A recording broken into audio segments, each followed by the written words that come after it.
received the letter from the Honorable Home Minister, but I have not yet made a decision.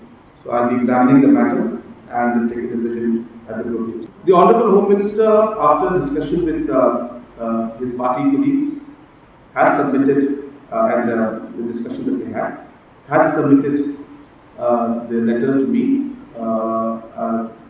not resignation, but asking himself to be relieved from the home portfolio.